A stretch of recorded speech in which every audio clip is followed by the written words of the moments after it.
Hello everyone, আসসালামু আলাইকুম। Welcome back to my channel. কেমন আছেন সবাই?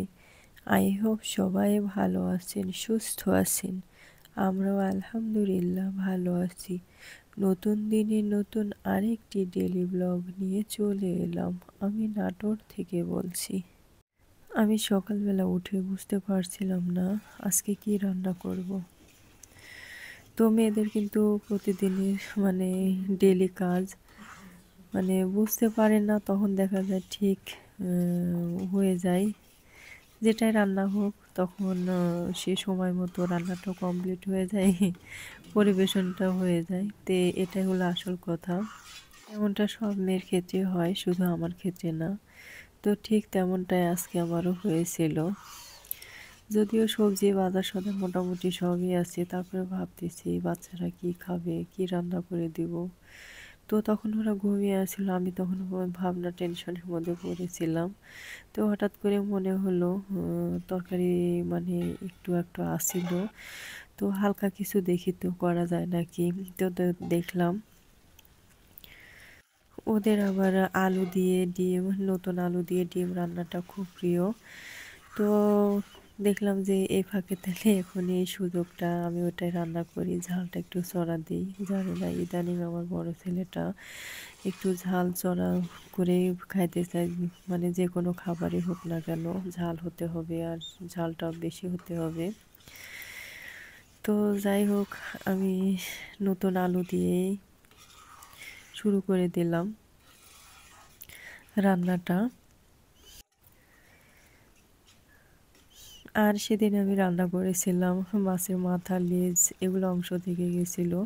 তো পরে ভাবলাম যে এটা তো আমার রান্নার মতন কিছু নাই, আর কিসে আবার রান্না করব, এ, কার ভিতর দিয়ে রান্না করব। তো ভাবলাম যে আলুর মধ্যে দিলে এটা তো খারাপ কিছু না, ভালোই হবে। তো আলুর মধ্যে দিয়ে আর কি আমি যখন কষাচ্ছিলাম তখনই আমি এই জিনিসগুলো দিয়ে দিয়েছিলাম, দিয়ে সুন্দর করে নাড়াচাড়া করে মিশিয়ে নিয়েছি। আর পরিমাপ মতো এদিকে আমি ঝোল দিয়ে দিয়েছি, যেটুকু আর কি লাগবে সেটুকু আমি অ্যাড করে নিয়েছি। দিয়ে আমি ঢাকনাটা ঢেকে দিলাম। তো কিছুক্ষণ ওয়েট করব ফোটার অপেক্ষায়। তো এই তো মোটামুটি পানিটা গরম হয়ে ফুটে উঠেছে। তো আমি ডিমগুলা কিন্তু আগেই সিদ্ধ করে ভেজে নিয়েছিলাম, খোসা এড়িয়ে। তো সে ভাজা ডিমগুলো আমি অ্যাড করলাম। তো এখন ভালোভাবে একটু আমি আবারও নাড়াচাড়া করে দিই। এদিক দিয়ে রান্না করতে করতে চুলাতে সব কিছু দিয়ে রেখে আমি বাচ্চাদেরকে আবার ডাকতে চলে আসছি রুমের মধ্যে। ওটা আমি অফ ক্যামেরায় রাখছিলাম। তো তখন আমার ছেলে মেয়ে দুজনাকে ডাকছি, বলতেছি তোমাদের স্কুলে তো টাইম হয়ে যাচ্ছে, তোমরা উঠছো না কেন, তাড়াতাড়ি উঠে পড়ো। আর তাছাড়া ছেলের প্রাইভেট আছে সকালবেলাও আবার বিকেলবেলা। তো এখন আস্তে আস্তে চাপটা মনে হয় বেশি পড়ছে। তো এখন বেশি পড়লে আর কি করার, চাপ তো বহন নিতেই হবে। তো সকালে জানি না ওরা ঘুম থেকে উঠতে চায় না, অনেক কথাবার্তা বলতে বলতে ওদের ঘুমই ভাঙে না। তো যাই হোক, সব শেষে ঘুমের থেকে উঠে পড়েছে। উঠে পড়ে ওরা যার যার মতো ব্রাশ করতে চলে গেছে। আমি কিন্তু তখন ক্যামেরাটা অফ রাখছিলাম, রেখে ওদেরকে ডেকে ডেকে উঠাইছিলাম। আর যখন আমি রুমের মধ্যে আসছিলাম রান্না করতে করতে, তখন দেখছি আমার ছোট ছেলেটা উঠে একা একা খেলা করছিল। তো পরে আমি আর কি ওদেরকে ডেকে বললাম যে তোমরা আস্তে আস্তে এক এক করে ফ্রেশ হও, আর তোমার ছোট ভাইকে লক্ষ্য করো, আমি চুলার পরে আছি। তে আমি অফ ক্যামেরাতে কিন্তু ওদের সাথে কথাবার্তা বলে নিয়েছিলাম। সবসময় তো ক্যামেরা আর কি অন করে সব কিছু করা সম্ভব হয় না, তাই আর কি ওগুলো আর কি দেখায় না। যেটুকু আর কি সুযোগ হয় কিংবা সেই সময়টা পাই, তখনই আর কি ক্যামেরাটা অন করি। তো এদিক দিয়ে আবার দুপুরবেলা আমার মেয়েটা হঠাৎ করে স্কুল থেকে যা আসছে, এসেই দেখতেছি কিচেন রুমে গিয়ে ঠুকঠুক মানে আমি বেডরুম থেকে আওয়াজ পাচ্ছি। আমি তখন টেলিভিশন দেখছিলাম, আওয়াজ পাচ্ছি টুকটুক শব্দ হচ্ছে। তো ভাবতেছি কিছু একটা তো অবশ্যই করছে। তো এখন নিয়ে চলে এসেছে। এটা ছিল নাকি কলার জুস, চিনি দিয়ে একটু লবণ মিক্স করছে মনে হয়। কলার জুস নিয়ে আসছে বানিয়ে। আর এটা ছিল চা। তা বলতেছি তুমি এগুলা কেন করছো, আর এগুলা কে খাবে? আমাকে বলতেছে আম্মু আপনি খাবেন। তা আমি বলতেছি আমি খাবো, আমার জন্য নিয়ে আসছো কে তোমাকে বলছে আমার জন্য এগুলা নিয়ে আসতে? আমার তো এগুলা খেতে মন চায় না। বলতেছে আপনি একটু খেয়ে দেখেন তো, দেখেন তো ভালো হয়েছে নাকি। তো এখন কি বলবো, এখন না খাইলে একটু কষ্ট পাবে।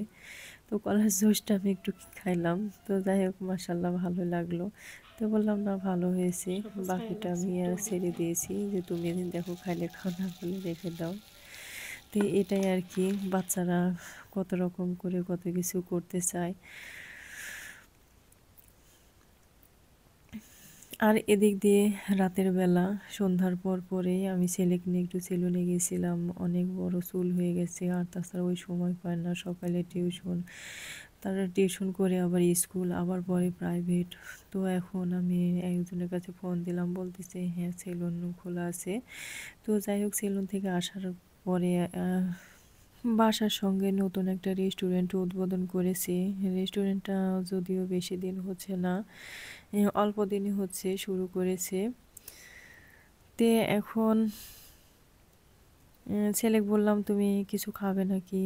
তে বলতেছে যে আম্মু চলেন যাই দেখি কি খাওয়া যায়। তে আবার দেখলাম যে পিচ্চিক রেখে আসছি, আর রাতের বেলা এখন এখন বাইরে না থাকাটাই উত্তম। তো আমি বলতেছি যে পার্সেলই নিয়ে যাই, এখন এখানে কিছু ইয়া করব না, সময় নষ্ট করব না, দিনের সময় আসব কিংবা আর পরে রাতে আসলেও সময় নিয়ে আসব।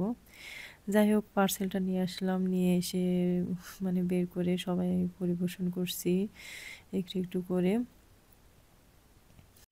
এটা ছিল চটপটি। আর চামচের সংখ্যা দেখে বুঝতে পারছেন এখানে হাত কয়টা ছিল।